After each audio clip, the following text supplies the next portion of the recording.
Assalamualaikum warahmatullahi wabarakatuh. Salam sejahtera untuk kita semua. Om Swastiastu, Namo Buddhaya. Setelah kita bertualang pada sesi satu sebelumnya, saya yakin saudara-saudara semua sangat mudah untuk mengidentifikasi apa sih itu hukum. Karenanya pula, kita akan melangkah lebih jauh pada sesi 2 ini dalam mata kuliah pengantar ilmu hukum akan membahas mengenai norma dan norma hukum. Namun, dalam sesi 2 ini, saya juga turut menyertakan etika moral sebelum kita masuk ke dalam norma dan norma hukum. Mengapa? Agar eh, tidak membingungkan bagi kita yang baru memahami. Ini saya bercerita tentang kebiasaan yang terjadi pada mahasiswa di Fakultas Hukum ya, ketika mempelajari mengenai norma dan norma hukum. Di tengah jalan ada istilah etika dan moral ketika mereka mempelajari norma dan norma hukum, terutama norma. Ada pendapat ahli A, ada pendapat ahli B, C terkait norma. Di situ menyertakan istilah moral dan etika. Nah, kebiasaan yang seperti itulah yang cukup membingungkan bagi para pendatang baru ya, khususnya untuk mahasiswa Fakultas Hukum. Kita membahas norma, norma hukum, tanpa kita membahas etika dan moral terlebih dahulu, yang akan dibahas sebenarnya dibahas juga, cuma dibahas, bukan pada sesi pengantar ilmu hukum, hampir hampir, beberapa itu membahasnya di mata kuliah etika, mata kuliah tersendiri, yang didapat di semester berikutnya, bukan di awal. Nah, jadi pada saat itu biasanya mahasiswa itu akan dihadapkan dengan kebingungan. Norma, oke. Hukum, oke. Lalu apa kaitannya norma hukum, etika, dan moral? Tiba-tiba keluar istilah bahwa norma adalah implementasi atau perwujudan dari moral. Norma adalah bla bla bla bla bla, etika moral. Nah, akhirnya pada prakteknya kebingungan itu menjadi suatu habitual. Sulit untuk membedakan apa sih etika, moral, norma, dan norma hukum. Bahkan yang lebih buruk adalah hingga sudah masuk ke dalam dunia profesi, menyusun terutama legislatif, menyusun suatu aturan hukum yang biasanya urgent tanpa melalui naskah akademis, itu biasanya akan membypass etika dan moral. Hasil akhirnya apa? Kalau tidak hukumnya itu atau undang-undangnya itu direvisi melalui Mahkamah Konstitusi atau di demo massa. Nah, kenapa? Nah, ini karena ada kaitannya antara etika, moral, norma, dan norma hukum. Karenanya saya menyertakan etika, moral, dan norma hukum ini pada sesi 2 sebagai bagian dari pengantar untuk mempelajari pengantar ilmu hukum. Jadi nanti ke belakang itu sudah tidak membingungkan lagi seperti halnya kami-kami ini dulu ya. Baik, lalu apa itu etika? Kita sering sehari-hari mendengar istilah etika ketika seseorang berbuat yang menurut pemahaman kita tidak sopan.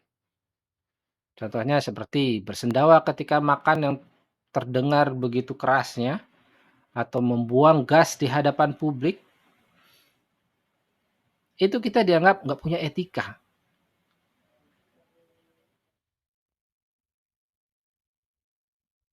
Kita sering mendengar itu kan. Nah, terutama bagi suku Jawa. apalagi yang berasal dari Solo dan Yogyakarta ya, etika. Nah, itu sangat sering didengar itu, nggak punya etika lah dan segala macam. Lalu apakah etika yang dimaksud itu sama dengan etika yang kita pelajari ini, yang akan kita bahas? Kalau kita, eee, akan membahas etika, tentu kita terlepas juga dari perjalanan etika itu sendiri.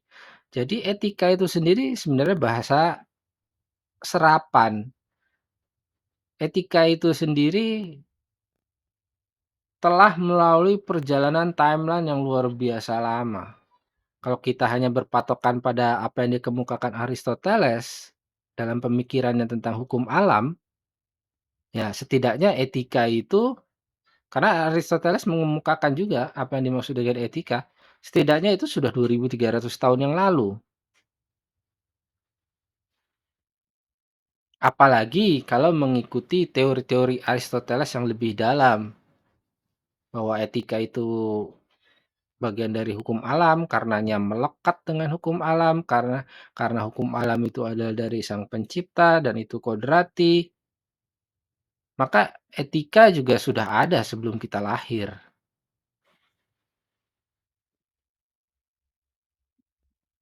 Jika mendasarkan Adam sebagai orang pertama berdasarkan Alkitab, itu artinya apa? Etika itu sudah melalui kurun waktu kurang lebih 10.000 tahun. Bagaimana hitungan matematisnya seperti apa?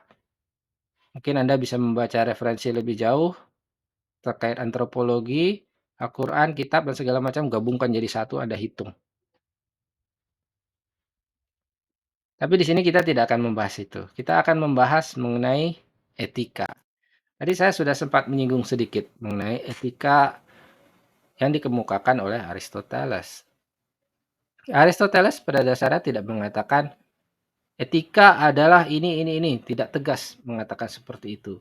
Namun Aristoteles dalam hasil karyanya Nikomatian Etik itu mengemukakan tentang apa itu etika ketika dia akan mulai berbicara mengenai hukum. Jadi menurut pandangan Aristoteles, etika itu suatu nilai, nilai kebaikan untuk mencapai keutamaan yang diwujudkan dalam suatu perilaku baik untuk menghindari suatu keburukan. Oke, kita pelan-pelan untuk mencerna ini ya, karena kita masuk ke ranah filsafat ini yang harus menggunakan research di dalam pemikiran kita, otak kita lebih dalam lagi untuk mencerna kalimat per kalimat. Jadi Aristoteles itu dalam karyanya, karya Aristoteles itu ada beberapa ya, di antaranya yang terkenal adalah Nicomachean Ethics dan Politik, yang ditulis dalam papirus-papirus, namun dikodifikasi, dijadikan satu buku oleh orang-orang Eropa, budaya Eropa, lalu dicetak ulang dan ditranslate. Ya, hampir mirip dengan hadis kalau kalau dalam ajaran Islam. Dikodifikasi pada zaman, eee kekhalifahan. Sahabat-sahabat Nabi mengkodifikasi, lalu jadilah suatu hukum di bawah Al-Quran yang namanya hadis. Oke, jadi kita kembali ke pemahaman Aristoteles. Kita garis bawahi bahwa menurut Aristoteles, etika itu adalah nilai kebaikan untuk mencapai keutamaan. Nah, nilai. Sekali lagi, nilai. Nilai itu terdiri dari dua, nilai baik dan nilai buruk.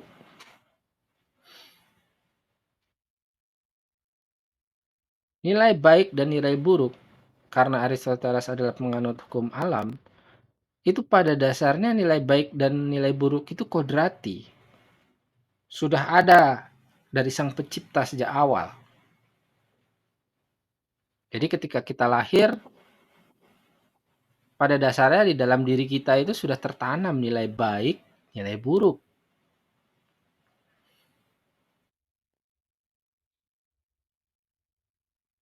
Nah, untuk apa nilai baik dan nilai buruk ini ditanamkan? Sekali lagi ini kita perlahan untuk memikirkan ya. Untuk apa nilai baik dan nilai buruk itu, ditanamkan? Agar di kemudian hari ketika dia menjadi manusia seutuhnya, ketika dia berperilaku, dia tidak akan bergesekan dengan orang lain. Itu kurang lebih, pemahamannya. Nah, ketika itu tidak, bergesekan, tujuan-tujuan bersama dapat tercapai. Karena pada prinsipnya sekali lagi, gurunya Aristoteles mengatakan eudaimonia, kebahagiaan, bahwa tujuan manusia itu kebahagiaan. Jadi masing-masing manusia itu ya mengejar kebahagiaan itu, tanpa peduli kiri dan kanan, dan setiap manusia itu punya ego yang mengutamakan dirinya sendiri. Nah, kalau kebiasaan ini dibawa dan tidak ada nilai baik dan buruk dalam diri seseorang, maka ketika berperilaku pun dia akan bukan tidak tahu, dia akan tahu. Ketika berperilaku diharapkan yang bersangkutan itu mematuhi nilai dan tidak terjadi gesekan. Lalu bagaimana dengan kalau misalnya, di dalam nilai-nilai itu ada nilai baik dan buruk, dia tahu nilai buruk, tapi dalam perilakunya dia menjalankan nilai buruk. Jika menurut pandangan hukum alam, ketika dia melakukan sesuatu yang buruk, anggaplah korupsi atau perbuatan tidak amanah lainnya, bukan berarti dia tidak mengetahui bahwa itu bernilai buruk. Karena itu kodrati, dia sebenarnya tahu, hanya menafikan. Ah, sudahlah, yang penting saya hidup, happy. Nah, kurang lebih seperti itu pemahaman 2300 tahun yang lalu, pandangan Aristoteles. Jadi, sekali lagi etika itu adalah nilai, nilai baik buruk yang sifatnya kodrati. Ada semenjak kita lahir. Begitulah setidaknya gambaran dari pemikiran Aristoteles walaupun dia tidak mengemukakan secara tegas apa itu definisi dari etika. Di samping itu juga ada Kies-Bertens. Nah, ini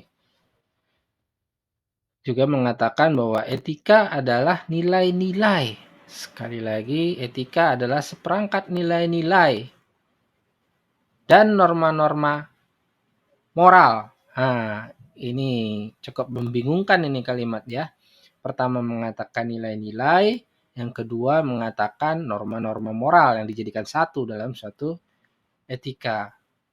Di mana itu jadi pegangan dari seseorang atau sekelompok dalam mengatur tingkah lakunya.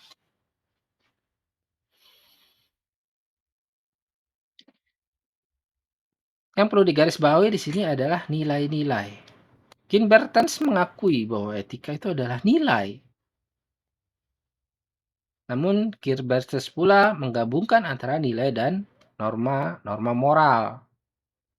Tapi setidaknya pendapat yang dikemukakan Kinbertens itu kita keep dulu, kita simpan dulu. Nanti pendapat jadi keilmuan itu tuh berkembang ya. Perkembangan suatu ilmu itu ketika dikemukakan tentu ada kurangnya. Nah, kurangnya itu akan diuji dalam suatu diskusi forum atau dalam suatu seminar-seminar akademik. Jika itu ada terdapat suatu falasi, ini akan jadi perkembangan ilmu baru yang dibenarkan dengan teori yang baru. Begitu seterusnya sampai dengan sekarang.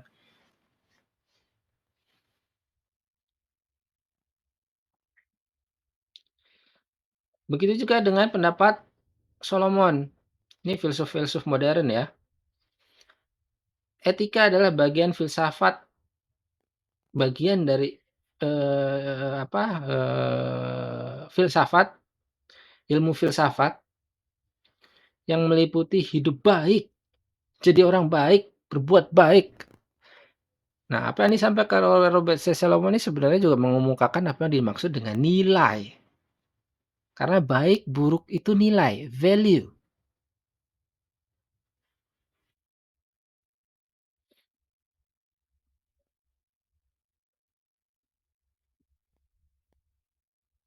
Jadi, kalau kita melihat di sini nih, Robert Solomon berkali-kali dia mengemukakan bahwa etika itu adalah nilai nilai nilai nilai nilai.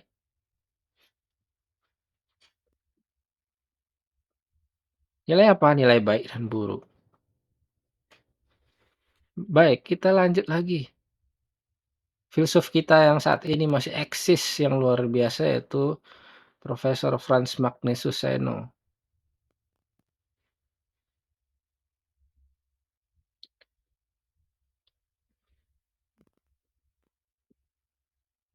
Menurutnya etika adalah ilmu atau refleksi sistematik berkaitan dengan pendapat-pendapat, norma-norma, dan istilah-istilah moral. Jadi, Franz Marxis juga berpandangan seperti itu, bahwa etika itu, namun ini mencampur adukan antara etika dan norma ya. Tapi sebagai informasi saudara, bahwa Franz Magnus Suseno ketika mengatakan etika dengan tidak membedakan antara etika dan, moral, pada suatu pendapat lain, itu Franz Magnus Suseno juga mengemukakan bahwa, eee, etika dan moral itu perlu dibedakan. Nanti kita akan masuk ke dalam situ. Jadi, sekali lagi etika itu ada sangkut pautnya dengan norma dan istilah-istilah moral menurutnya. Mari kita keep dulu pendapat dari Franz Magniuseno. Lalu bagaimana pendapat Jimmy Ashidik? Ini seorang negarawan kita juga, masih eksis hingga saat ini.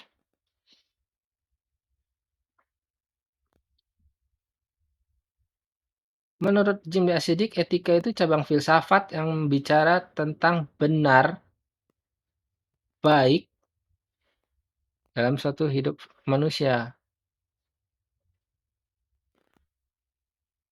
Jadi lebih menekankan pada baik atau buruk. Sekali lagi ini berbicara mengenai nilai.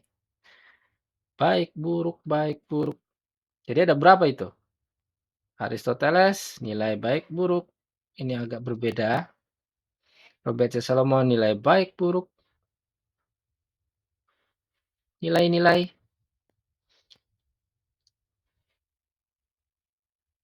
Franz Magnus ya, juga mengasosiasikan dengan moral, Jimmy nilai. Tapi setidaknya dari pandangan para ahli itu, kita bisa menarik unsur pendapat yang hampir sama. Masih banyak lagi ya pendapat para ahli. Tapi tidak jauh-jauh dari pengertian mengenai nilai, moral, norma. Itu yang mereka jabarkan mengenai etika. Silakan saudara nanti bisa melihat di referensi-referensi lain, karena memang yang diharapkan saudara juga dapat mengembangkan khasanah pengetahuan saudara melalui referensi-referensi lain, sehingga nanti saudara sendiri juga dapat memikirkan dan merumuskan sendiri apa yang dimaksud dengan etika. Jadi kembali kepada beberapa pendapat itu kalau ditarik dari unsur-unsur pokoknya itu, pendapat itu tadi, bahwa etika itu terdiri dari nilai baik, buruk, benar, salah. Untuk apa? Untuk digunakan untuk menentukan perilaku, baik untuk dirinya sendiri maupun dalam kaitannya dengan bermasyarakat. Lalu tujuannya apa? Eudaimonia, kebahagiaan. Nah, mendasarkan dari apa pendapat-pendapat para ahli tersebut, dengan kita melihat unsur-unsur yang sama pada unsur pokok etika, kita bisa juga merumuskan setidaknya menjadi gambaran, apa sih etika itu? Jadi etika itu bagian dari ilmu filsafat yang berkonsentrasi pada nilai baik atau buruk, benar atau salah yang ada pada diri manusia, yang digunakan sebagai acuan perilaku baik untuk dirinya maupun kelompok guna mencapai suatu kebahagiaan, eudaimonia itu. Jadi kita kalau kembali kepada istilah awam yang digunakan etika, kamu tak beretika. Perbuatan seperti itu tak beretika. Apakah itu dapat dibenarkan? Tentu. Kalau kita melihat definisi dari etika, itu dapat dibenarkan. Karena di dalam etika itu adalah nilai baik, buruk. Nah, ketika seseorang berperilaku, misalnya membuang sendawa, membuang gas sembarangan di depan publik, bagi sebagian orang itu mempunyai nilai buruk. Makanya dianggap orang itu tidak beretika. Nah, inilah salah satu pandangan yang kurang tepat. Ada benarnya, tapi kurang tepat. Kenapa? Karena etika itu selalu ada. Etika itu nilai baik dan buruk dalam diri seseorang.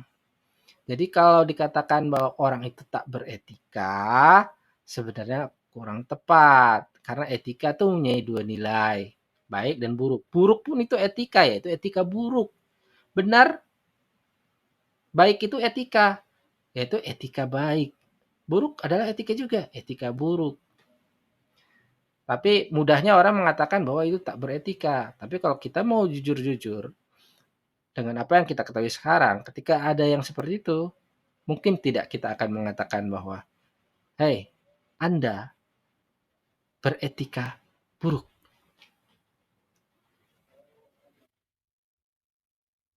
Nah, itu lebih tepat daripada kita mengatakan tak beretika. Jadi sekali lagi, apa apa yang dimaksud dengan pendapat awam terkait dengan etika, itu dapat dibenarkan, namun juga tidak sepenuhnya tepat. Dibenarkan karena memang itu ada nilainya, nilai baik atau buruk. Namun kurang tepat jika mengatakan ketika nilainya buruk dianggap tidak beretika, karena etika sendiri terdiri dari dua nilai. Akan lebih tepat apabila kita mengatakan Anda beretika buruk.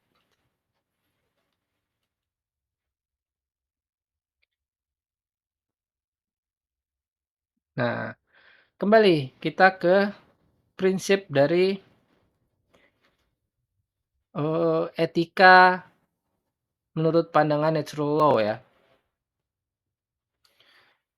Jadi nilai baik buruk itu kodrati dari Tuhan, terpatri dalam batin manusia. Jadi kalau saya boleh, mempunyai pandangan bahwa etika itu sebenarnya baik buruk itu sudah permanen sejak manusia itu ada, kodrati dan semua nilainya sama, bersifat universal.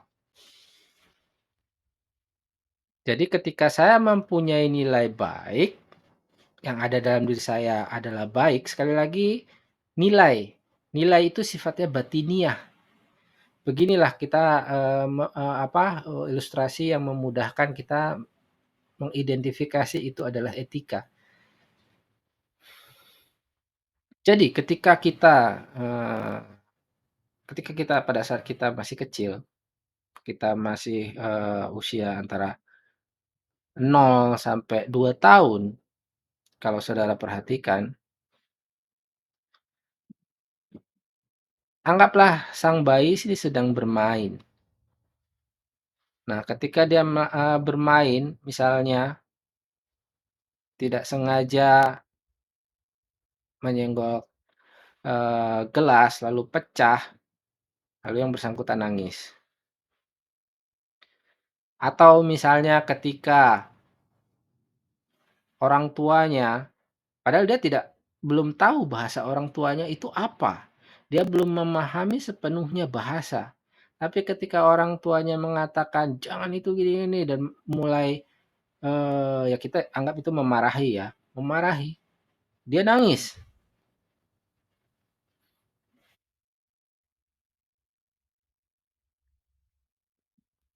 Lalu ketika dia anggaplah,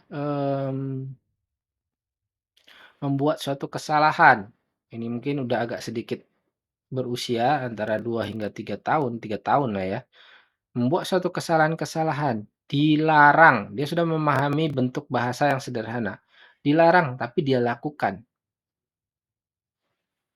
lalu dia nangis.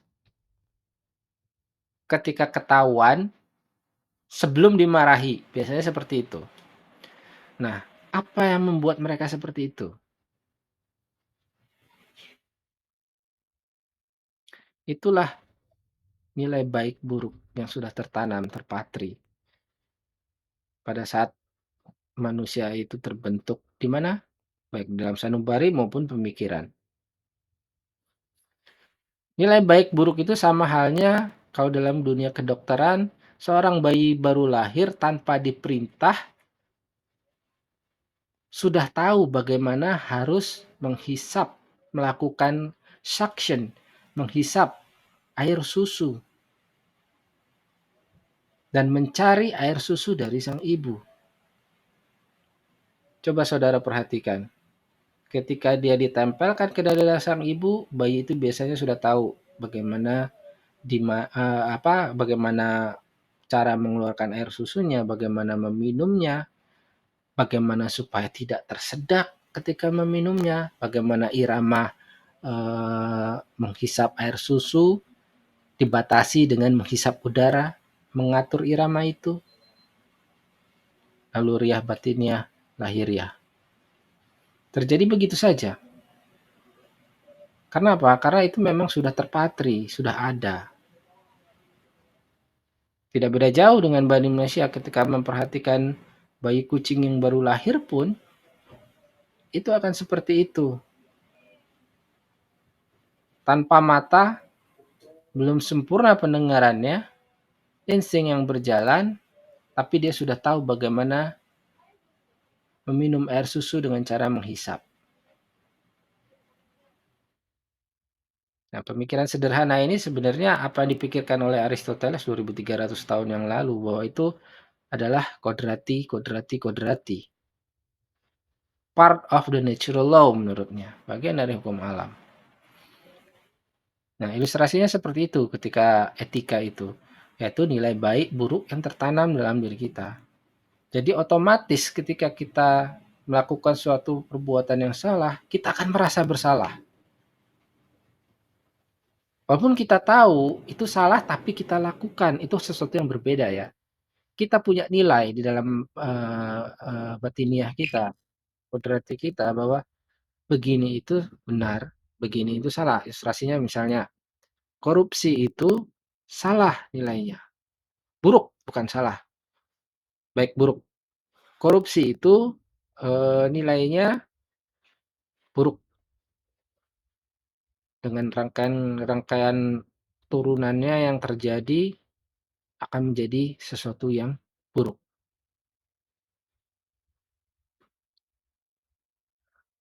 Tapi kenapa banyak masih orang yang melakukan korupsi?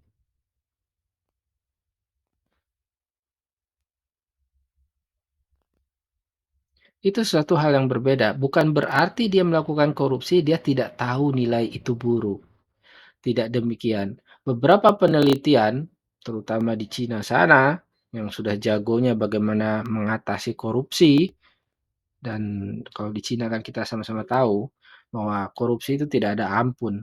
Mati dipermalukan di publik hingga ke keluarganya dan ya sangat kejam lah kalau dari penilaian kita ya, tapi sebenarnya itu tidak. Menurut mereka itu adalah justice.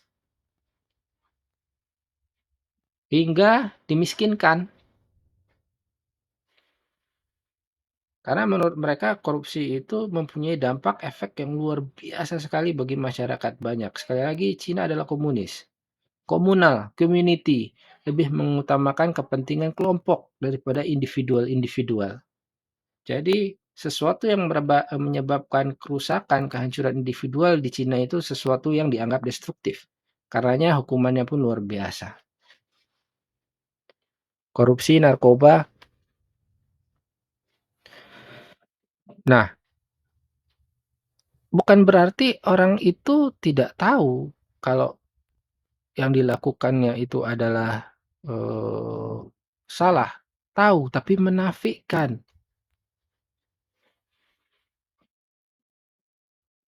"Ya sudahlah, yang penting saya kan happy." Ya saya tahu itu salah. Membunuh, salah? Buruk tidak membunuh? Buruk. Sorry, saya dari tadi menggunakan kata salah, nanti akan bingung. Jadi sekali lagi saya revisi kata salah itu, karena itu nanti hubungannya dengan norma. Buruk, jadi saya katakan itu adalah buruk. Jadi, korupsi itu buruk.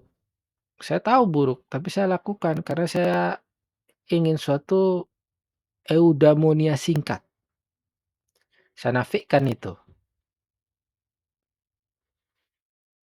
Jadi bukan berarti dia tidak punya nilai di dalam batinnya bahwa itu buruk, bukan berarti begitu. Dia tahu itu buruk, tapi sengaja dia lakukan. Begitu juga dengan membunuh. Dari semua serial killer di Indonesia, pembunuh-pembunuh di Indonesia yang sudah dipidana dengan putusan,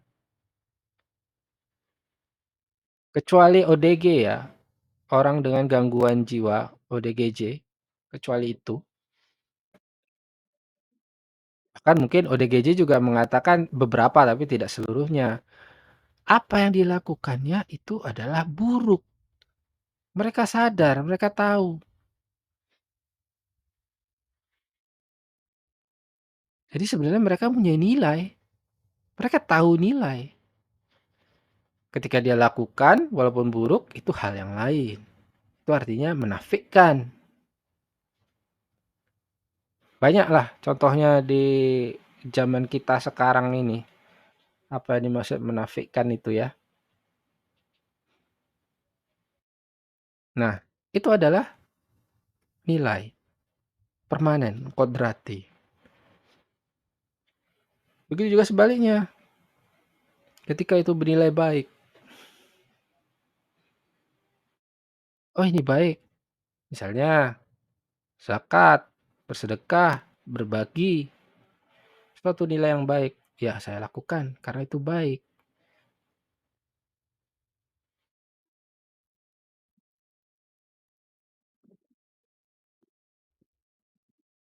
Jadi sekali lagi, etika itu adalah nilai baik buruk yang kodrati menurut hukum alam. Saya pun berpandangan yang sama ya dengan aliran hukum alam. Tapi tidak sepenuhnya juga aliran hukum alam itu eh, dapat dilegitimasi untuk teori-teori yang lain.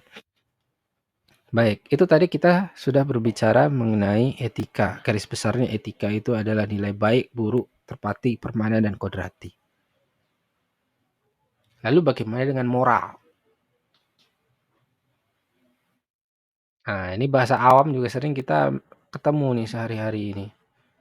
Wah, dasar tidak bermoral kamu, abmoral kamu, amoral kamu, memperkosa misalnya, atau berhubungan seks di luar nikah di Indonesia ya, dengan budaya Indonesia. Amoral itu. Nah, apakah moral yang dimaksud sama dengan moral yang akan kita diskusikan ini? Mari kita lebih jauh mengenal moral. Apa sih moral itu? Seperti kebiasaan pada umumnya, para saintis dan ilmuwan-ilmuwan juga mendefinisikan apa itu moral. Sudut pandang, sudut pandang, sudut pandang, sudut pandang, pendapat-pendapat dengan referensi-referensi yang luar biasa banyak. Mereka merumuskan dan mendefinisikan apa itu moral. Kalau menurut Aristoteles lagi, sama. Dia tidak menyatakan secara tegas apa itu moral. Namun terkait karyanya dalam kementerian etik, juga terkait dalam politik itu sempat disinggung, terkait etika, bahwa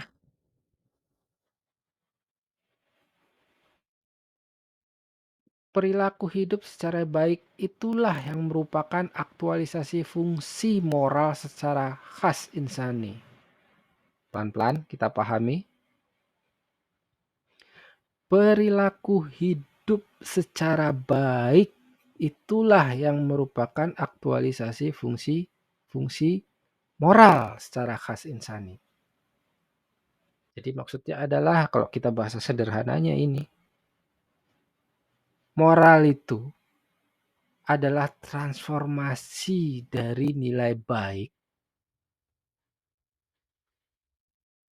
Sekali lagi, transformasi dari nilai baik yang kita lakukan dalam perilaku kita sehari-hari.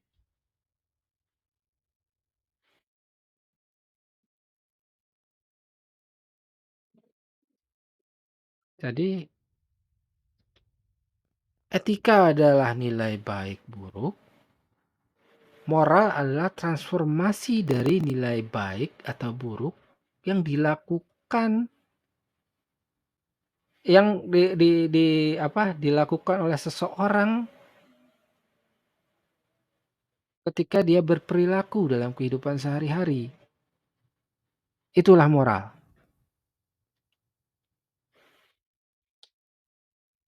Lalu bagaimana dengan Franz Magnis? Nah, ini seperti yang tadi saya sempat katakan di awal bahwa Franz Magnis itu mengatakan etika bla bla bla bla bla bla, eee, apa, dengan norma dan moral. Tapi di satu sisi Franz Magnis juga,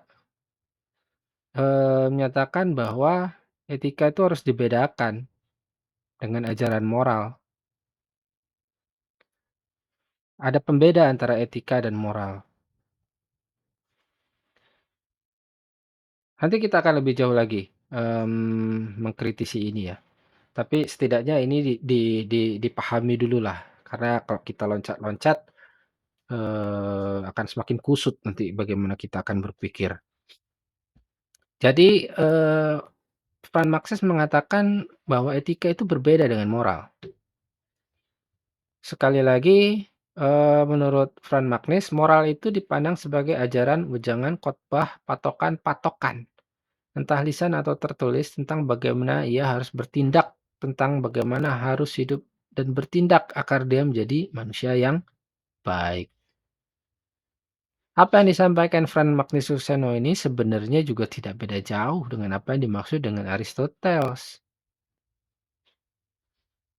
Transformasi dari nilai-nilai yang dilakukan untuk perilaku-perilaku sehari-hari yang baik ini.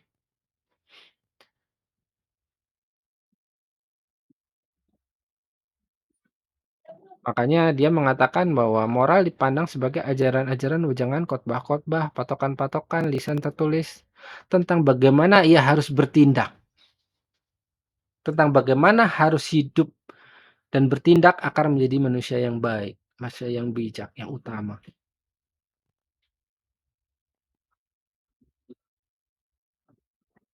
Jadi walaupun dia tidak mengatakan tegas, definisi bahwa moral adalah transformasi dari etika yang menerapkan nilai baik buruk, tapi dalam bahasanya.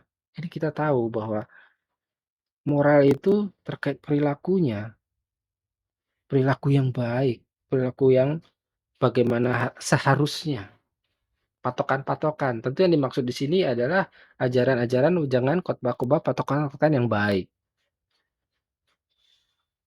dan larangan untuk sesuatu yang tidak baik. Jadi di situ ada isi nilai. Misalnya wejangan yang dimaksud Van Magnus Suseno ini adalah kita ambil contoh klasik ya. Nak, jangan bermain ketika maghrib. Itu biasa di zaman saya dulu ya. "Nak, jangan bermain keluar rumah ketika maghrib."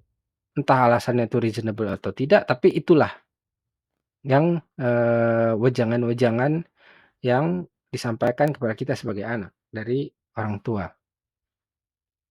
Orang tua itu, menyatakan bahwa ketika maghrib, itu jangan keluar, karena itu bernilai buruk.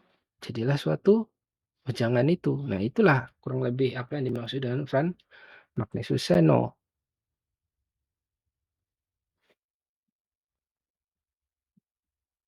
Terlepas dari ini ya, terlepas dari apakah pemikiran dari orang tua kita itu reasonable atau tidak ya, karena beberapa ada yang mengatakan bahwa, "Awas di situ banyak hantu, nanti kalau keluar maghrib itu akan dibawa hantu," gitu, ada yang begitu.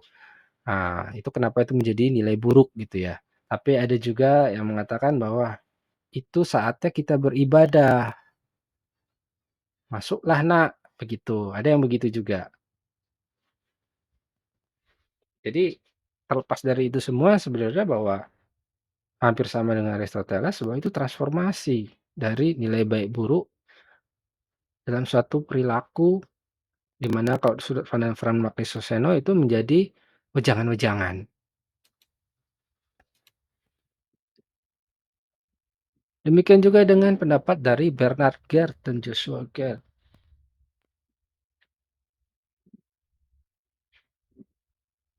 Sama, dia juga mengatakan bahwa moral itu adalah certain code of conduct,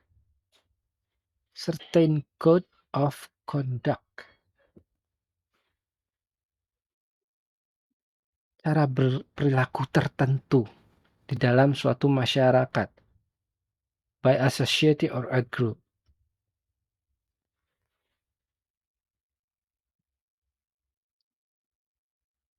Jadi menurut Bernard dan Gerd,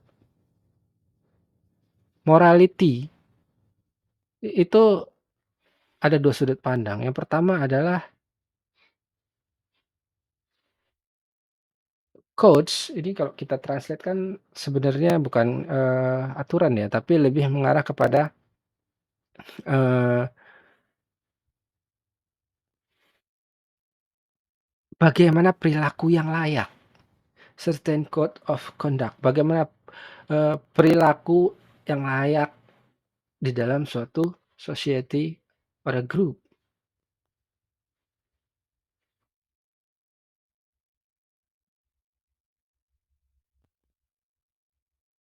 sama.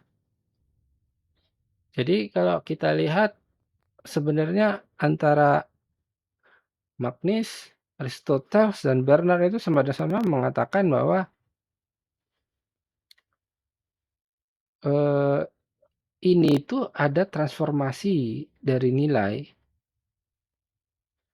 yang, akan membentuk suatu perilaku bagaimana yang seharusnya dan bagaimana yang tidak seharusnya. Itulah morality.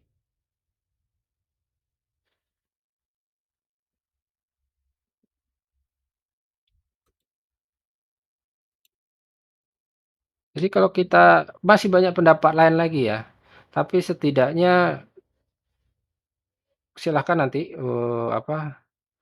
menggali lebih dalam,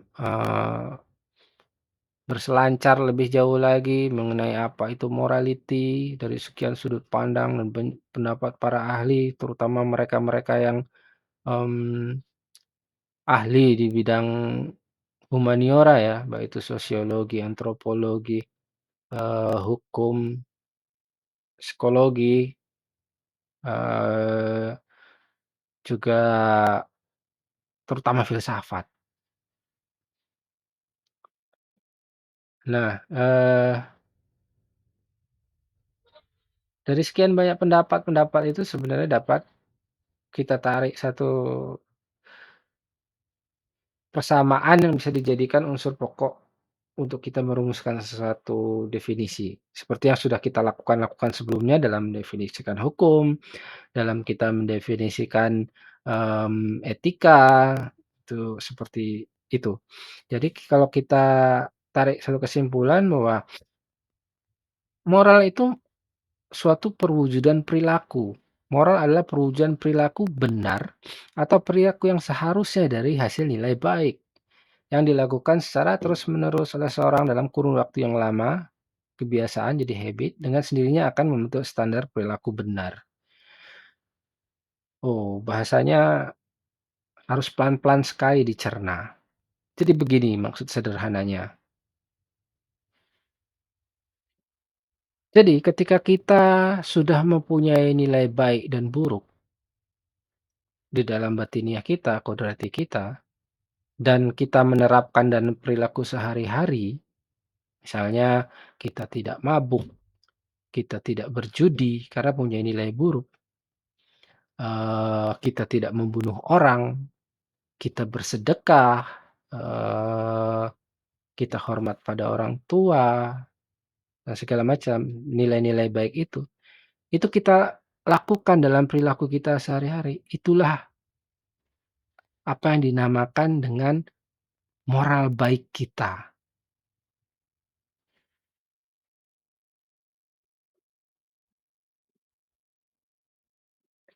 moral baik kita. Jadi kalau itu dilakukan terus-menerus, apa yang kita lakukan nih terus-menerus kita lakukan terus menerus menerus menerus, itu menjadi standar perilaku kita yang mencerminkan bahwa kita itu orang baik. Demikian juga sebaliknya, kita punya nilai baik buruk, tapi dia menafikan nilai-nilai baik itu, tapi dia lebih suka mengerjakan yang buruk-buruk dan dia terapkan dalam perilakunya serta menjadi habitual dalam kehidupan sehari-harinya dia, maka seseorang itu bisa dikatakan bermoral buruk atau orang awam menyebutnya amoral. Sekali lagi, amoral itu sama seperti halnya tadi etika, bukan berarti amoral itu tidak bermoral, tapi sebenarnya yang dimaksud amoral itu adalah bermoral buruk, bukan artinya tidak mempunyai moral. Moral itu punya 2 nilai juga, baik dan buruk itu. Benar, jadi benar dan salah. Jadi ketika nilai-nilai baik buruk diterapkan dalam perilaku, oh ini buruk, ini baik, ini buruk, ini baik, menjadi satu habitual sehari-hari dan berlangsung terus dalam diri kita, ini baik, ini buruk, ini baik, ini buruk. Oh berarti yang ini benar, yang ini salah. Oh ini berarti jangan, yang ini boleh. Oh ini benar, ini salah, ini jangan, ini boleh, ini benar, salah. Begitu seterusnya dilakukan, maka akan terbentuk standar perilaku moral dalam diri kita. Seseorang yang baik, seseorang yang mulia, seseorang yang, mmm, apa ya, kalau dalam bahasa Islam itu derajat kemuliaannya lebih tinggi, itu mereka yang selalu melaksanakan nilai baik sehingga perilakunya bermoral baik, virtue kalau menurut, apa, Aristotle. Jadi itulah moral.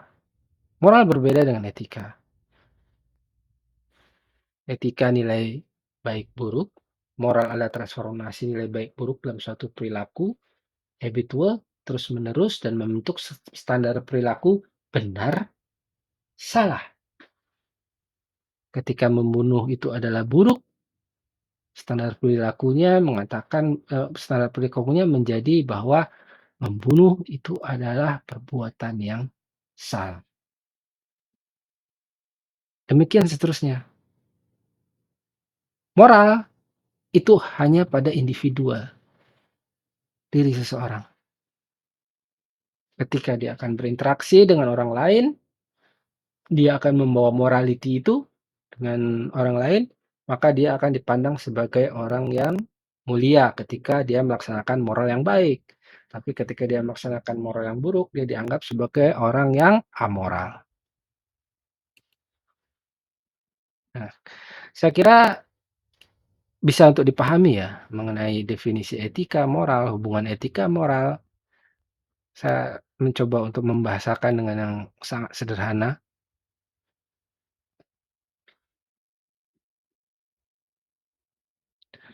Nah, ini seperti yang sudah saya kemukakan sebelumnya bahwa memang ada perdebatan, perbedaan pendapat antara etika dan moral. Para ahli terdahulu beberapa memang membedakan pengertian etika dan moral, namun sebagian lainnya memandang sama etika dan moral. Secara prinsip, moral berbeda dengan etika, namun keduanya tak terpisahkan. Itu kenapa judulnya etika moral. Ini perdebatan ini masih berlangsung sampai saat ini. Kalau saya sendiri, pandangan saya membedakan antara etika dan moral. Itu pendapat pribadi ya. Jadi saya termasuk golongan penganut orang yang membedakan pemahaman antara etik, moral. Mungkin itu akan berbeda pandangan dari, beberapa orang. Apakah itu salah? Tidak, itu sah-sah saja, nggak ada masalah. Sepanjang argumentasinya dapat diterima itu boleh-boleh saja, dan itu merupakan bagian dari pengembangan ilmu nantinya justru. Tanpa itu, justru pengembangan ilmu tidak akan terjadi.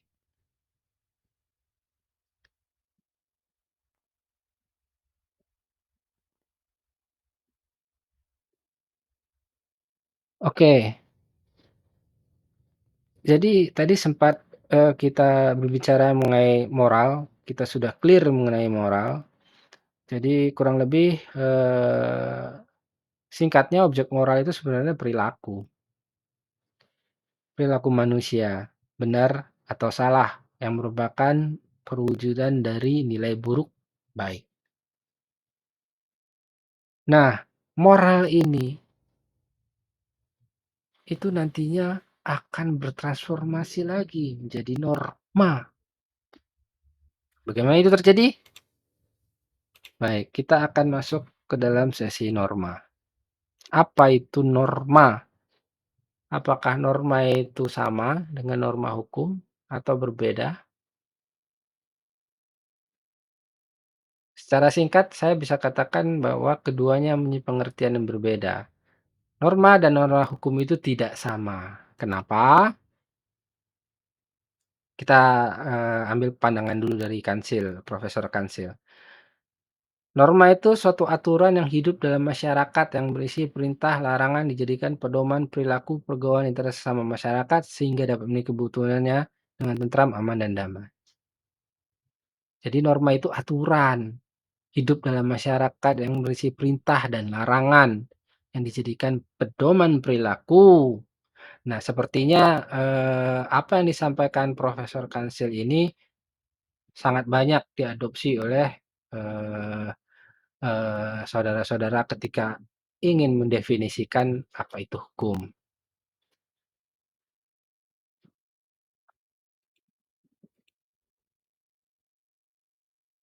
Demikian juga dengan Jimny Asidik. Norma atau kaidah merupakan pelembagaan nilai-nilai baik dan buruk dalam bentuk tata aturan yang berisi kebolehan, anjuran, atau perintah. Jadi norma kaidah menurut Profesor Jimny Asidik itu transformasi yang dilembagakan dari nilai baik buruk, benar salah menjadi suatu aturan atau perilaku. Hans Kelsen juga mengatakan yang demikian, norma itu aturan tingkah laku.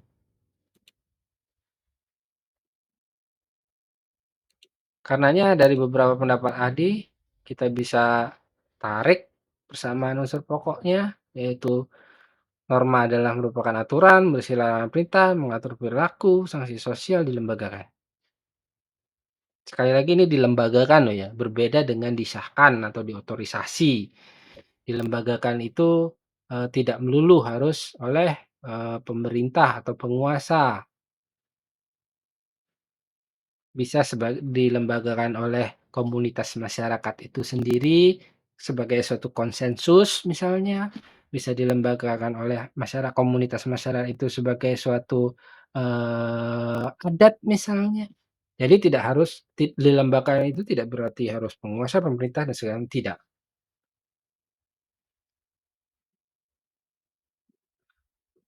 Ketika kita menarik unsur-unsur pokoknya itu kita juga sudah dapat mendefinisikan rumusan dari norma. Norma itu kumpulan aturan yang berisi larangan atau perintah yang mengatur perilaku, interaksi, bla bla bla bla, yang dilembagakan oleh kelompok masyarakat dan memiliki sanksi sosial jika dilanggar. Sekali lagi sanksinya sanksi sosial. Itu bentuk dari suatu norma. Apa itu sanksi sosial?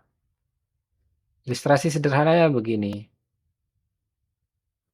ketika kita ini sama-sama ya, di dalam suatu komunitas masyarakat adat, ketika seseorang mencuri ayam, dia wajibkan untuk mengganti ayam. Untuk masyarakat adat tertentu itu potong tangan ya, sesuai dengan, norma hukum Islam, norma agama. Di samping digantikan menggantikan ayam, juga dia dikenai sanksi sosial, dicemooh oleh lingkungan-lingkungan masyarakat sekitarnya, dikata-katain, bahasa sederhananya seperti itu. Jadi ada cap sosial bahwa, "Oh, si ini tuh adalah pencuri ayam.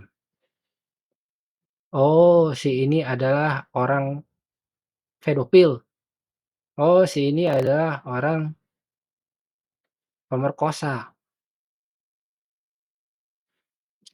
Sanksi sosial yang akan melekat selamanya, yang pembuktiannya untuk membalikkan itu lebih sulit daripada sanksi hukum. Jadi perlu digarisbawahi norma itu, sanksinya itu sanksi sosial. Apa itu contoh-contohnya? Tadi ada norma adat, norma agama, norma kesopanan, norma kesusilaan, norma hukum, dan sebagainya.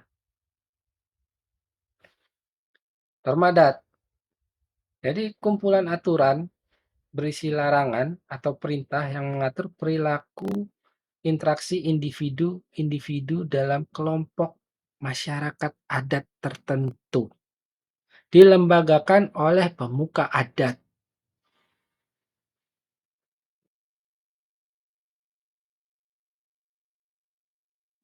Contohnya apa? Kalau di Yogyakarta, di keraton,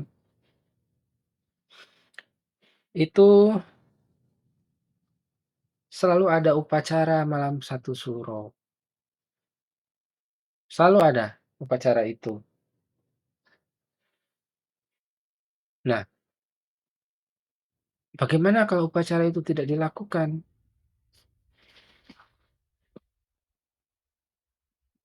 Tentu akan mendapat cemoohan sosial dari warga masyarakat Kota Yogyakarta, karena itu sudah berlangsung sekian lama dan itu menjadi suatu pedoman aturan ketika akan melaksanakan ibadah satu suro di, apa, sorry, ritual keagamaan atau ibadah, maka ada tradisi selamatan. Nah, seperti itu. Itu udah menjadi suatu norma,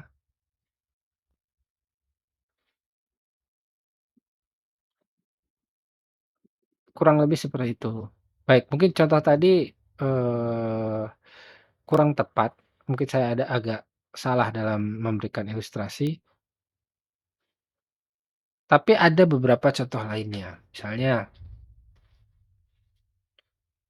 mmm,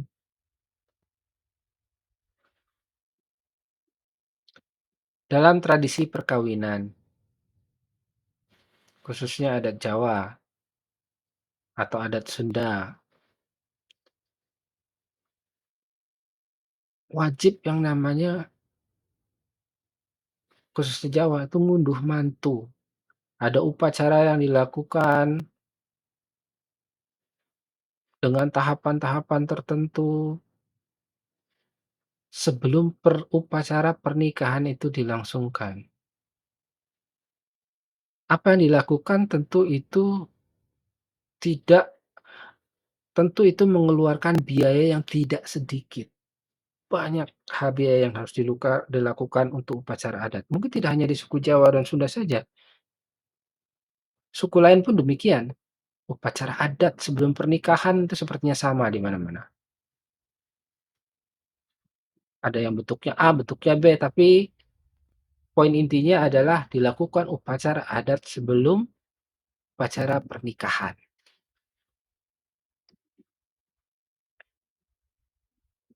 Batak juga begitu. Nah, ini menjadi suatu pedoman perilaku bahwa sebelum menikah harus ada ini dulu. Nah, kenapa itu dilakukan? Kalau kita narik dari etika ya, kalau kita narik etika instruksinya begini, baik buruk. Jadi ketika sebelum pernikahan dilakukan, kita melakukan upacara syukuran A, B, C, D, E, yang intinya seperti itu demi, menyatakan sukacita dan, keberkahan dan juga, rasa terima kasih kepada Sang Pencipta. Itu adalah suatu nilai yang baik. Nah, nilai baik itu dilakukan oleh seseorang dalam perilakunya, "Yuk kita terapkan upacara ini." Ternyata perbuatan yang dia lakukan itu dilakukan juga oleh orang lain, dan orang lain lagi, dan orang lain di komunitas yang lebih banyak lagi. Sehingga menjadi suatu pedoman nanti sebelum menikah harus A, B, C, D, E. Jadilah itu menjadi suatu bertransformasi menjadi suatu norma, norma adat. Bagaimana kalau itu tidak dilakukan? Tidak masalah, tapi akan dikenakan sanksi dari masyarakat yang sudah terbiasa melakukan itu, minimal sanksi cemoohan. "Oh, ini dasar tidak punya aturan, nggak beretika, A, I, U, E, O," begitulah kurang lebih. Bagi manusia modern, bagi orang-orang yang modern saat ini yang lebih kepada simplified, efisiensi, ini tentu memberatkan ini. Tapi ketika itu sudah menjadi suatu norma, bagi generasi modern ini yang dianggap memberatkan, tidak efisiensi, mungkin simpelnya, biaya-biaya yang dikeluarkan berpuluh-puluh juta untuk, eee, suatu upacara pendahuluan sebelum pernikahan, itu sebenarnya masih bisa digunakan untuk kehidupan kelanjutan ketika sudah menikah. Ini generasi yang sekarang itu akan berpikir segitu, simplify dan efisiensi. Bagi generasi sekarang itu tidak memerlukan itu. Tapi ketika generasi ini masih terkait dengan, eee, orang tua yang masih generasi-generasi lama, ketika tidak melakukan ini, dia akan mendapat sanksi sosial dari saudara-saudara. Nah, itulah yang dimaksud dengan, eee, norma adat.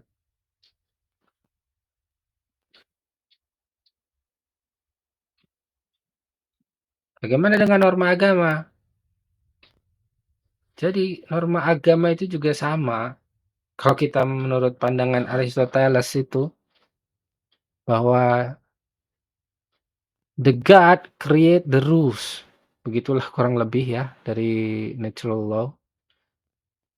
Norma agama itu sama halnya dengan rules-nya dari God.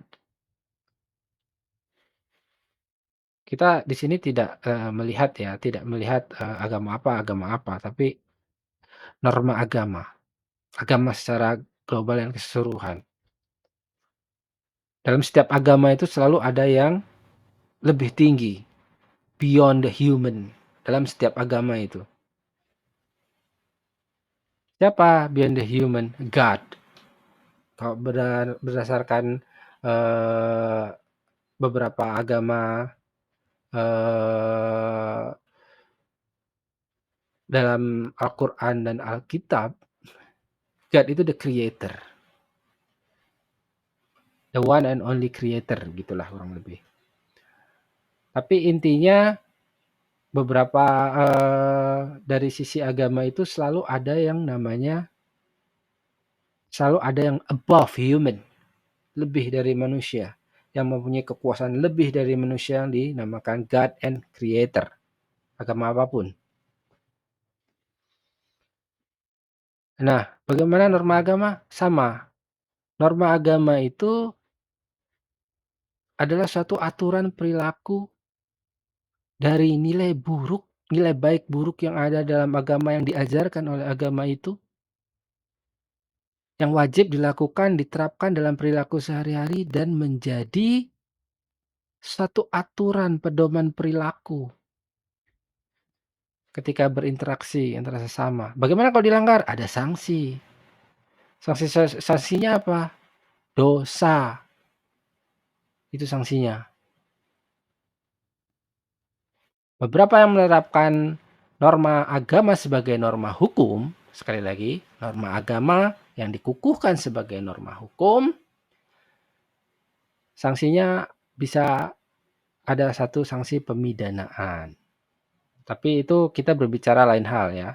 Ini kita berbicara norma norma, suatu norma agama, eee, tanpa ada kaitannya dengan diangkat sebagai satu atau disahkan oleh lembaga negara tertentu sebagai suatu norma hukum yang, eee, dijadikan hukum bagi semua orang. Jadi norma agama itu ya perilaku, aturan berperilaku yang diturunkan dari the God, the Creator melalui wahyu, melalui firman-Nya untuk dilakukan oleh setiap orang agar tidak clash satu sama lain, tidak terjadi keburukan-keburukan. Itulah nilai, norma agama. Ada di dalam Alkitab, ada di dalam Al-Qur'an, ada di dalam Taurat, Zabur, dan kitab-kitab agama lainnya. Code rules-nya seperti apa, itu norma. Bagaimana norma kesopanan? Sama. Aturan perilaku mengatakan, ini tidak baik, ini benar, ini tidak baik, ini buruk, menjadi ini benar, ini salah, dan inilah yang seharusnya. Seperti kita tadi, menyinggung masalah, bersendawa di depan publik, membuang gas di depan publik, itu pelanggaran terhadap norma kesopanan. Kesusilaan, sama. Bagaimana dengan norma hukum? Ini yang unik, ini yang berbeda, yang kita akan masuk ke dalam pembahasan selanjutnya. Jadi apa itu norma hukum? Norma hukum itu sama, transformasi dari norma. Jadi norma hukum itu, jadi norma yang bertransformasi jadi hukum ketika dia diangkat untuk disahkan oleh lembaga negara atau kekuasaan menjadi aturan yang mengikat bagi semua orang. Berisi perintah, larangan, dan mempunyai sanksi hukum jika dilanggar. Jadi ada perbedaan. Sanksi hukum. Sanksinya adalah sanksi hukum. Bisa dipaksakan ketika ada pelanggaran.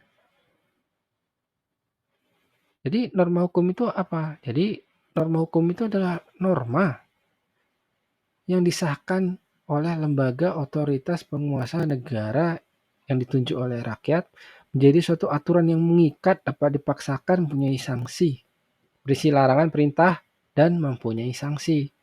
Itu norma hukum. Bisa tidak norma adat menjadi norma hukum? Bisa. Norma adat ketika itu diangkat dalam bentuk suatu formula rancangan undang-undang dan disahkan oleh kesepakatan bersama dalam suatu negara, kita mau ambil norma adat ini sebagai aturan yang berlaku mengikat pada semua orang lalu disahkan, jadilah norma adat itu menjadi norma hukum. Demikian juga dengan norma agama. Demikian juga dengan norma kesopanan, kesusilaan. Perlu diingat bahwa Undang-Undang Dasar 1945 yang disahkan, diberlakukan sebagai konstitusi, itu berakar pada norma. Apa itu? Nanti kita akan masuk ke sesi selanjutnya. Jadi, norma hukum itu cukup biasa disebut hukum. Hukum positif, hukum yang berlaku, perundang-undangan. Itulah norma hukum. Nah, tadi saya sempat menyinggung bahwa Undang-Undang Dasar 45 itu sebenarnya transformasi dari norma. Apa itu? Oh ya, sorry, itu nanti kita akan masuk. Nah, kita ke selanjutnya terkait Steuvenbauer teori ya.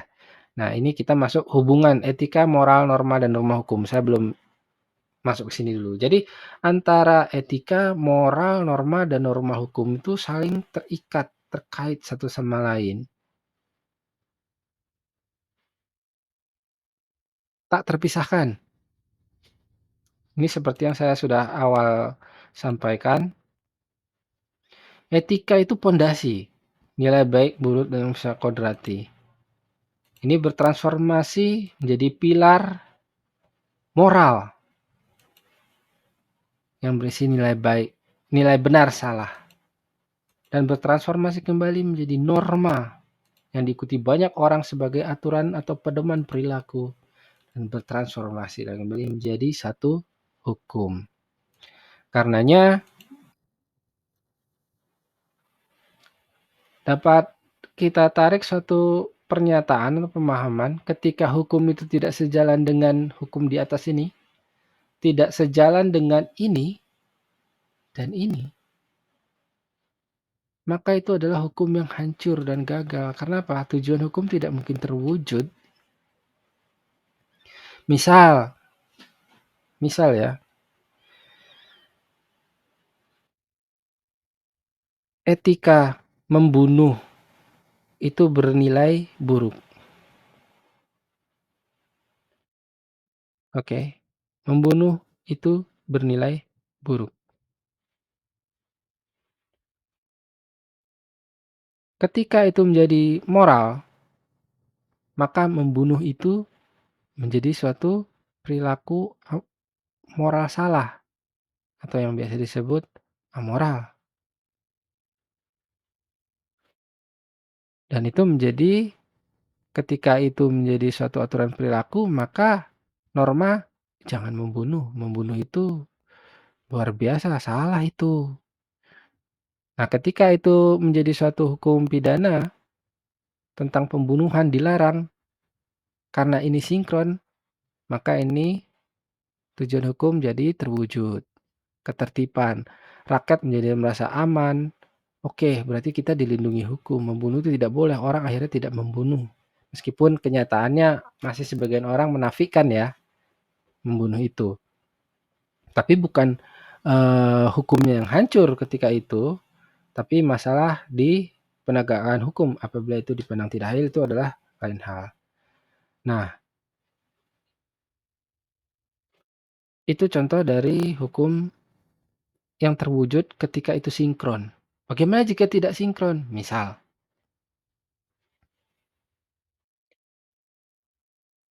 membunuh itu bernilai buruk. Moralnya itu nilainya bermoral salah. Aturan normanya berarti itu jangan dilakukan untuk membunuh siapapun. Itu subjek hukum apapun itu. No killing. Ketika hukum dibuat, dirumuskan, membunuh itu tidak boleh.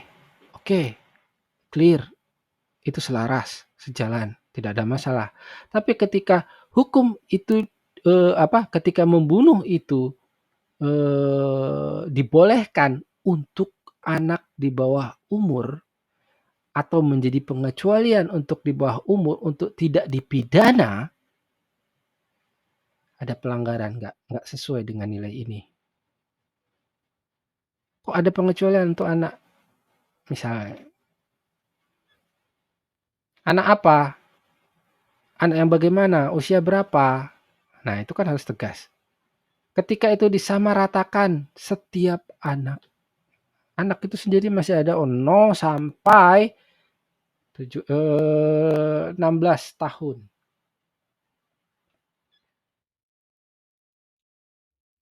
Yang mana? Kalau itu diperlakukan semua sama rata, judulnya anak, ini tentu di sini akan terlanggar ini etika. Apa apa apakah ini akan terwujud? Banyak orang yang akan protes dan demo ini. Bisa tertib? Tidak. Kenapa? Ya orang akan merasa was-was. Bagaimana seseorang misalnya kelitih-kelitih itu sabet bunuh mati tapi tidak dipidana. Kelitih itu kita tahu usianya memang belum dewasa, tapi masuk kategori anak-anak, tapi range-nya sudah bisa berpikir ya. Range-nya itu di antara 10 sampai 15 tahun. Tapi ketika hukumnya mengatakan anak tanpa membagi-bagi batasan usia, ini menjadi membuat orang was-was ini. Hukumnya gagal ini. Itulah salah satu em, ilustrasi ketika etika dan moral hukum hukum yang tidak sejalan dengan etika moral adalah hukum yang hancur dan gagal.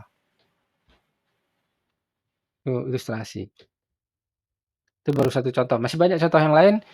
Jika memang dari saudara-saudara ingin memikirkan itu berdasarkan rumusan ini, silahkan. Saudara akan banyak menemukan sekali dalam kehidupan nyata kita di lapangan.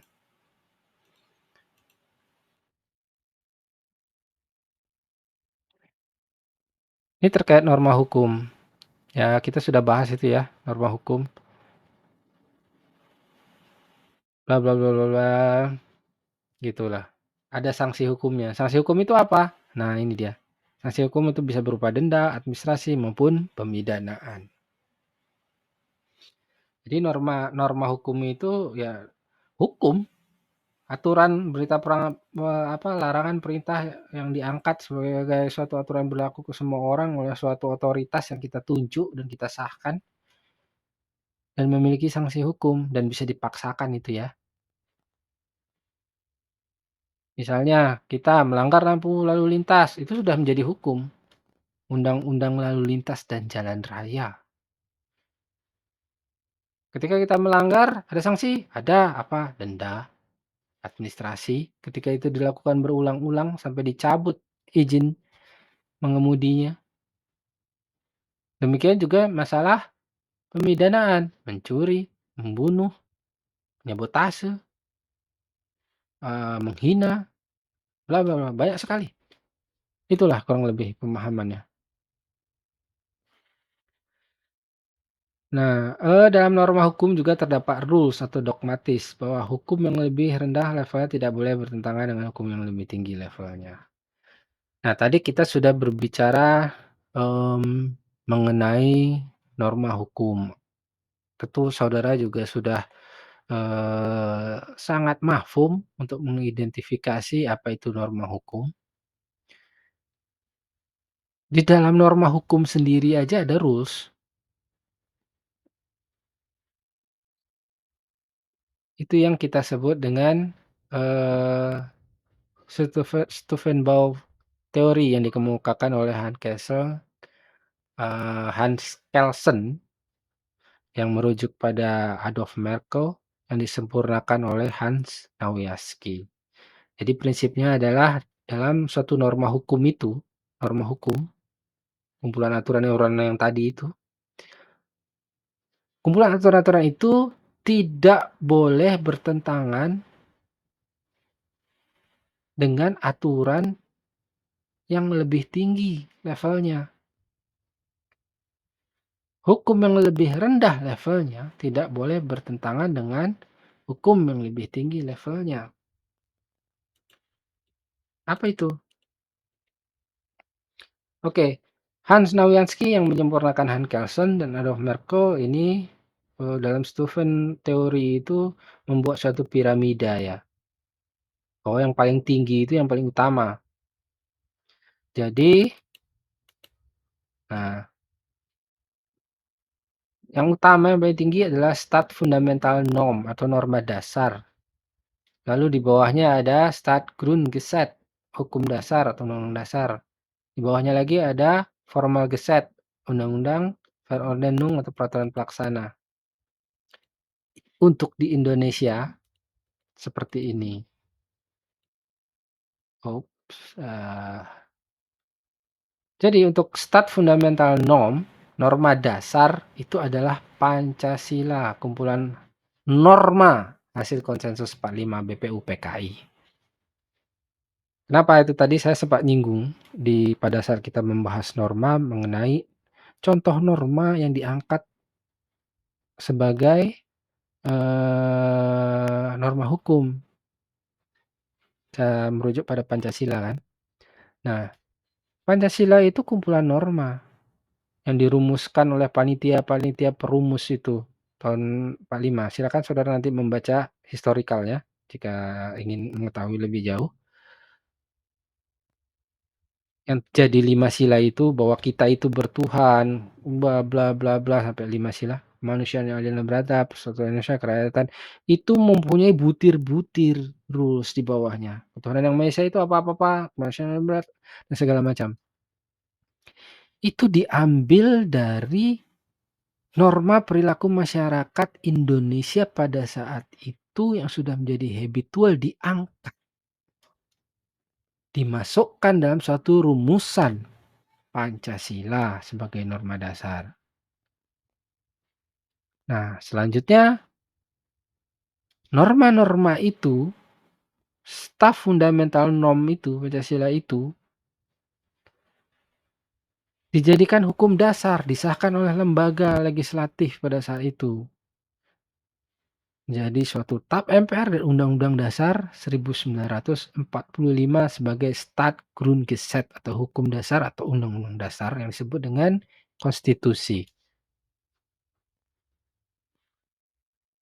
Itu kenapa saya tadi mencontohkan pada ada norma yang diangkat sebagai undang-undang dasar pada saat kita membahas norma. Ya ini, penjelasannya ini.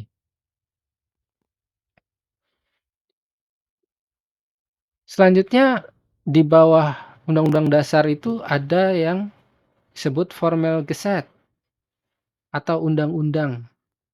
Ini di Indonesia contohnya adalah undang-undang lainnya itu banyak. Ada Undang-Undang Cipta Kerja, Undang-Undang Perseroan Terbatas, mmm, apa, hukum pidana, Kitab Undang-Undang Hukum Pidana, Acara Pidana, Perdata.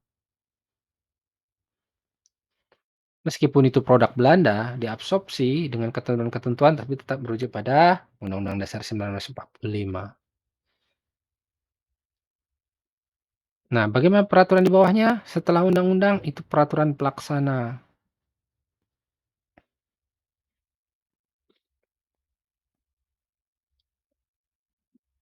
Oh ya, tadi di dalam Formal Gazette juga di situ ada, peraturan pemerintah pengganti undang-undang ya, di Indonesia. Jadi di samping undang-undang ada yang namanya Perpu, peraturan pemerintah pengganti undang-undang, itu levelnya sama. Undang-undang disahkan, diberlakukan dengan, persetujuan dari legislatif yang merupakan representasi dari rakyat. Oke, siapapun pengusulnya, apakah dari pemerintah ataupun dari, Dewan Perwakilan Rakyat itu sendiri. Sementara Perpu, peraturan pemerintah pengganti undang-undang, juga undang-undang yang dibuat oleh pemerintah dalam kondisi tertentu yang tidak memungkinkan rapat pembahasan undang-undang. Jadi sifatnya insidentil, Perpu itu, tapi levelnya sama.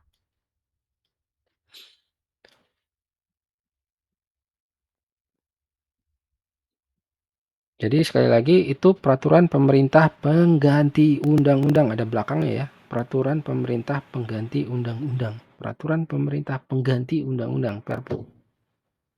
Nah, bagaimana aturan di bawahnya? Peraturan pemerintah. Nah, ini nggak ada pengganti undang-undangnya. Itu levelnya lebih bawah.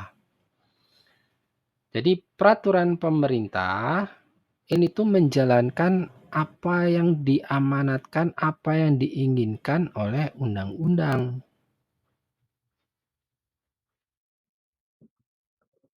Misalnya, sebagai contoh,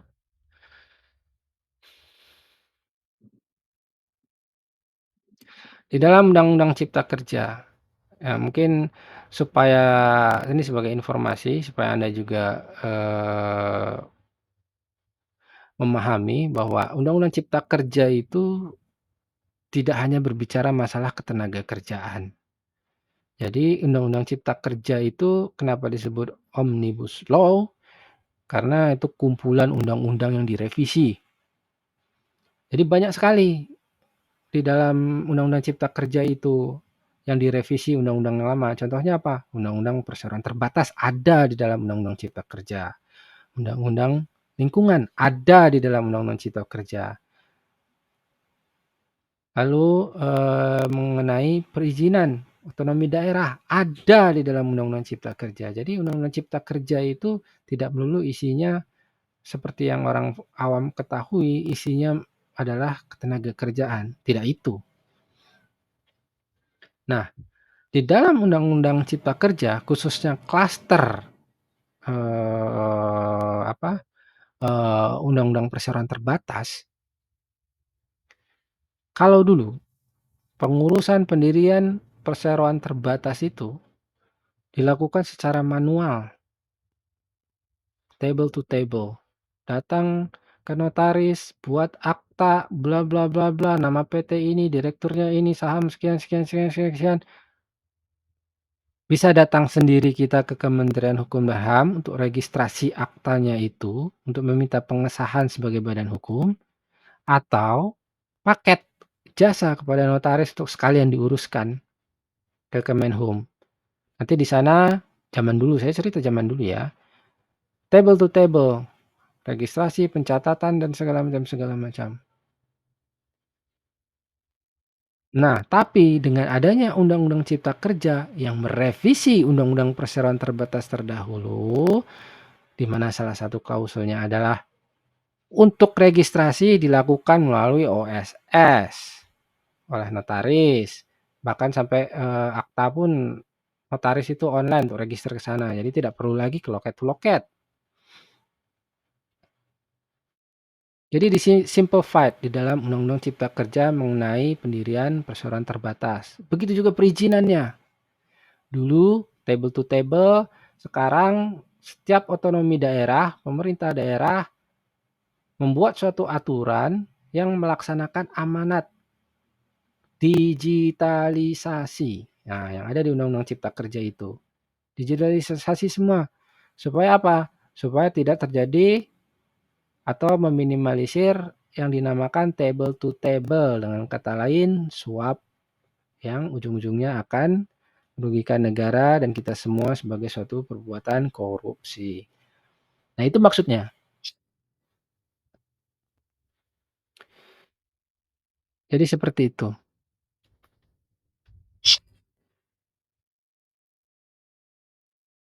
Jadi, peraturan pelaksana itu pada dasarnya merupakan, pelaksana aturan yang buat untuk melaksanakan amanat apa yang diminta oleh undang-undang. Tadi undang-undang mengatakan digitalisasilah kalian, tidak ada perizinan-perizinan yang tatap muka, misalnya seperti itu. Termasuk, undang-undang penanaman modal juga seperti itu. Pengurusan, pendirian perseroan terbatas dengan permodalan dari asing, yang dulu table to table sekarang di-simplify. Ekspor impor, simplify. Bahkan, untuk, peradilan, badan peradilan pun sudah melakukan digitalisasi dan simplify. Contohnya seperti gugatan sederhana. Dulu itu tidak dikenal seperti itu. Jadi gugatan ya gugatan, datang pengadilan, masuk table, pengesahan, bayar, bla bla bla bla dan segala macam. Kita tahu akibatnya sekarang seperti apa. Nah, dengan adanya simplify ini, lawyer itu meregistrasi terlebih dahulu melalui website dari pengadilan negeri setempat yang terhubung ke Mahkamah Agung secara online. Syarat-syaratnya apa? Kartu advokat dan segala macam, masukkan gugatan dan segala macam. Khusus untuk gugatan sederhana, semuanya online, mudah. Gugatan sederhana, sekali lagi gugatan sederhana dengan kriteria tertentu, nilainya juga tidak besar, di bawah 500 juta. Pembuktian online, semuanya online. Namun setidaknya untuk pengadilan yang nilainya besar dan tidak sederhana, itu pun sudah dimudahkan dengan adanya registrasi online di awal. Peraturan di bawahnya itu merinci lebih detail amanat itu. Misalnya peraturan dari eh, Hakim Agung yang mengatakan setiap pengadilan baik di tingkat provinsi maupun di tingkat kota, kabupaten atau kota wajib mengintegrasikan sistem-sistemnya meregistrasi kepada seperti itu salah satu contohnya. Sudah dilakukan? Sudah untuk peradilan. Sudah sempurna? Belum, tapi jauh lebih baik. Lalu yang kedua apa? Sorry, tadi harapannya apa? Harapannya adalah masyarakat pencari keadilan tidak dibebankan biaya lebih. Biaya apa itu? Ketika gugatan tuh banyak sekali biaya yang harus dikeluarkan. Nah, itu tuh salah satu amanat dari digitalisasi di dalam Undang-Undang Cipta Kerja untuk klaster tertentu ya. Salah satunya klaster perseroan terbatas, terus klaster untuk peradilan. Nah, itu salah satu tujuannya seperti itu. Jadi memang pencari keadilan itu diringankan maunya seperti itu. Nah, peraturan Mahkamah Agung, Hakim Agung sampai dengan peraturan Hakim Agung itu menyesuaikan dengan undang-undang di atasnya. Pengadilan begini-begini teknisnya ya, begini-begini teknisnya ya, itu peraturan di bawahnya. Demikian juga di lingkungan Polri, ada Perkapolri. Nah, untuk SIM sekarang registrasinya gini-gini, untuk pajak dan lain-lain pembayaran pajak dan segala macam itu menggunakan aplikasi Signal. Ada yang sudah pernah menggunakan aplikasi Signal? Sampai bukti pajak pun dikirim ke rumah. Seperti itu, biaya resmi semua. Jadi maksudnya untuk simplify. Maksudnya apa? Untuk keadilan, itu salah satunya. Demikian juga dengan peraturan pemerintah daerah, pemerintah provinsi. Itu juga harus selaras. Bagaimana jika peraturan-peraturan ini tidak selaras atau tidak harmonis atau bertentangan?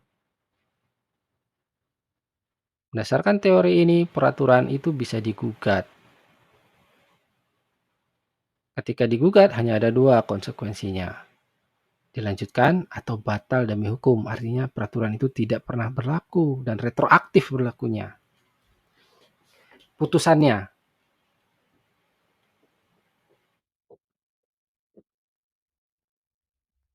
Jadi seperti itu, kurang lebih apa yang dimaksud dengan Steuvenbauer Theory. Ini Steuvenbauer Theory ini digunakan di banyak negara. Hampir semua negara menggunakan ini, hampir semua negara menggunakan ini. Yang dia bisa dipandang ideal lah.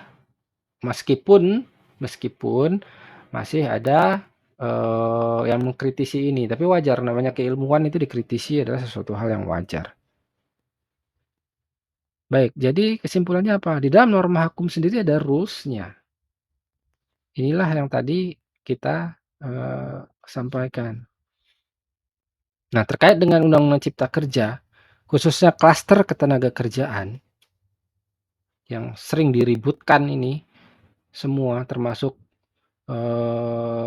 Badan Eksekutif Mahasiswa, saya kurang paham apakah mereka juga memahami bahwa di dalam Undang-Undang Cipta Kerja itu ada undang-undang lain atau tidak. Tapi terlepas dari itu, anggaplah Undang-Undang Ketenagakerjaan yang diubah dalam Undang-Undang Cipta Tenaga Kerja itu dinilai eee, kita balik lagi ya ke masalah tadi, masalah ini.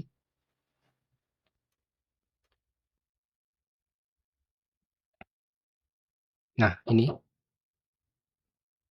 ketika Undang-Undang Cipta Kerja itu dinilai buruk, khususnya mengenai, jangka waktu kontrak.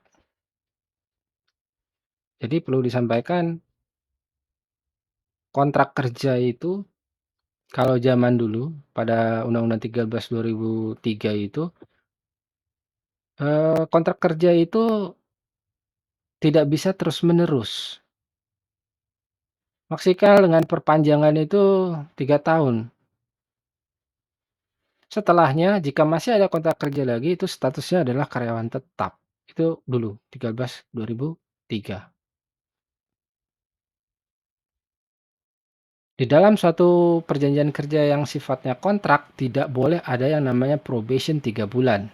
Ketika kontrak itu ada probation 3 bulan, statusnya karyawan itu adalah karyawan tetap. Itu dulu. Sekali lagi dalam 13 2003. Jadi, ketika itu direvisi dalam Undang-Undang Cipta Kerja,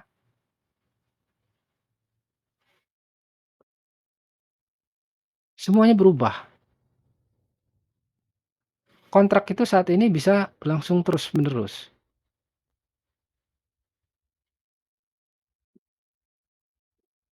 Nah, inilah yang dikhawatirkan. Walaupun terus-menerus itu tanda kutip ya.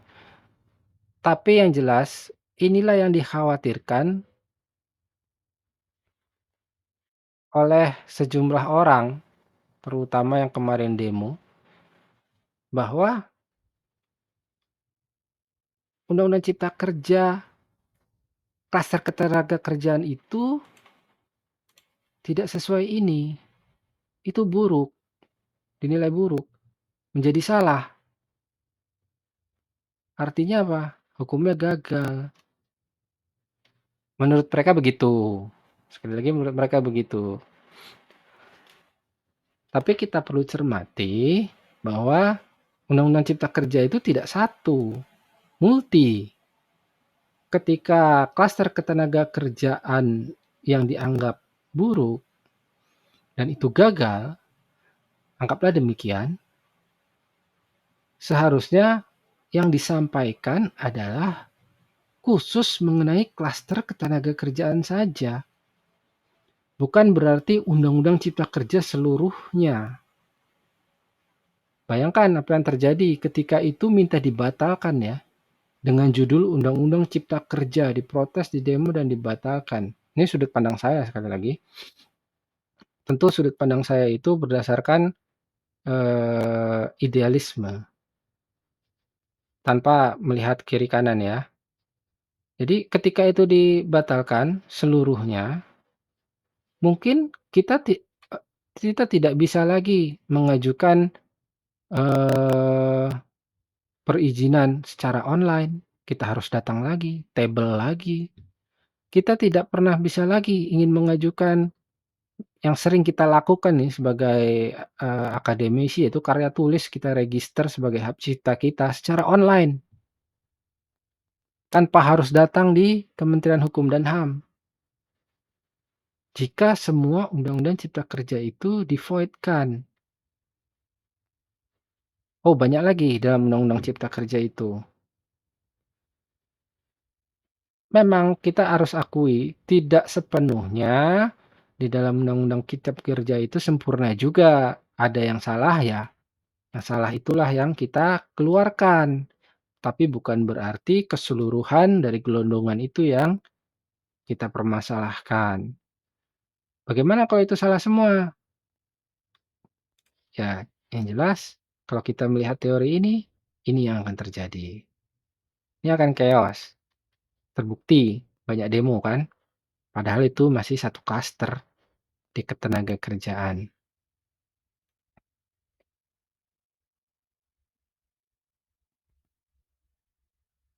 Jadi seperti itu contoh dari, eee,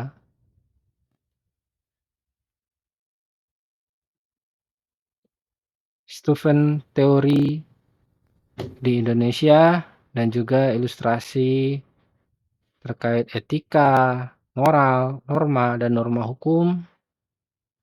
Ilustrasi-ilustrasi yang disampaikan terkait dengan, ketika suatu hukum berseberangan dengan etika moral yang akan jadi void pada sesi 2 ini. Saya berharap, saudara sekalian dapat memahami dengan mudah apa yang saya sampaikan dan dapat saudara pikirkan kembali apa yang saya sampaikan. Saudara berbeda pendapat, tidak masalah karena itulah ilmu. Jadi sekali lagi, biasakan untuk, saudara untuk mengkritisi, berpikir argumentatif, namun dengan suatu dasar logika rasio yang valid tentunya, bukan suatu falasi. Demikian, sesi kedua ini, sampai ketemu lagi nanti di sesi ketiga yang akan membahas hukum subjektif dan hukum objektif. Wassalamualaikum warahmatullahi wabarakatuh. Salam sejahtera untuk kita semua. Om Swastiastu, Namo Buddhaya.